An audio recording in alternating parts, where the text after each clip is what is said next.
اللہ الرحمن الرحیم۔ وقف کے 4 ارکان ہیں۔ سب سے پہلا رکن جو وقف کا ہے وہ واقف ہے۔ واقف یعنی وہ کہ جو وقف کر رہا ہے۔ اس کے کچھ شرائط ہیں کہ واقف کا بالغ ہونا ضروری ہے، واقف عاقل ہونا چاہیے، اور واقف جس چیز کو وقف کر رہا ہے وہ اپنے قصد و اختیار سے وقف کر رہا ہے، اور سب سے اہم شرط یہ کہ واقف کا اس چیز کا مالک ہونا بہت ضروری ہے جس چیز کو وقف کر رہا ہے۔ دوسرا رکن وقف کا موقوف کہلاتا ہے۔ موقوف کا مطلب یہ ہوتا ہے کہ جس چیز کو وقف کیا جا رہا ہے اسے موقوف کہا جاتا ہے۔ تیسرا اہم رکن جو وقف کا ہے اسے موقوف علیہ کہتے ہیں، یعنی جس وقت واقف نے آ کر ایک چیز کو وقف کیا ہے تو جن لوگوں کے فائدہ اٹھانے کے لیے وقف کر رہا ہے اسے موقوف علیہ کہا جاتا ہے۔ موقوف علیہ 2 طرح کے ہو سکتے ہیں۔ ایک کوئی خاص کیٹیگری ہو سکتی ہے کہ جس وقت واقف وقف کر رہا تھا تو اس نے یہ ارادہ کیا تھا کہ صرف یہ خاص طبقے کے لوگ اس سے فائدہ اٹھائیں۔ ممکن ہے کہ وہ کسی مدرسے کے اسٹوڈنٹس ہوں، یا ممکن ہے کہ کوئی علماء کا کوئی ایک طبقہ ہو، مثلا امام جماعت۔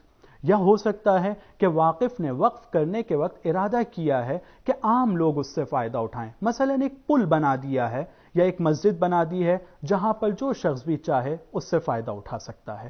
اور چوتھا رکن جو وقف کا ہے وہ متولی ہوتا ہے۔ متولی یعنی وہ کہ جس وقت واقف نے چیز کو وقف کر دیا ہے تو اب اس ارادے کے لیے کہ جس کے لیے اس نے وقف کیا ہے اب ایک شخص ہونا چاہیے جو اس کے ارادے کے مطابق اس وقف کی پراپرٹی کو اور اس موقوف کو استعمال کرے اور ان لوگوں کے لیے جن کے لیے وقف کیا گیا ہے ان تک کہ اس کے فائدے کو پہنچائے۔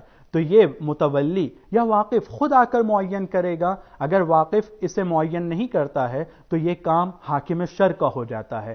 حاکم شرع ایک مرجع تقلید ہوتا ہے۔ اور اسی طرح سے اگر یہ متولی اپنی ذمہ داری کو صحیح سے اگر ادا نہیں کرتا ہے کسی وجہ سے بھی، چاہے اس میں صلاحیت نہ ہو یا اس کی طرف وہ غفلت برت رہا ہو یا اس کی طرف وہ متوجہ نہ ہو، جس وجہ سے بھی وہ متولی اگر اس ذمہ داری کو صحیح سے ادا نہیں کر رہا ہے تو حاکم شرع کی ذمہ داری ہوتی ہے کہ جو مرجع تقلید ہوتا ہے یا اس کے نمائندے کی ذمہ داری کہ جس کو حاکم شرع نے اس کام کے لیے معین کیا ہے کہ وہ اس ناکارہ متولی کو ہٹا کر یا ہٹوا کر اس کی جگہ ایک بہتر اور ایک ایسے شخص کو لے کر آئے کہ جو اس واقف کے ارادے کے مطابق موقوف علیہ تک کے واقف کے فائدے کو پہنچا سکے۔ وآخر دعوانا ان الحمد للہ رب العالمین۔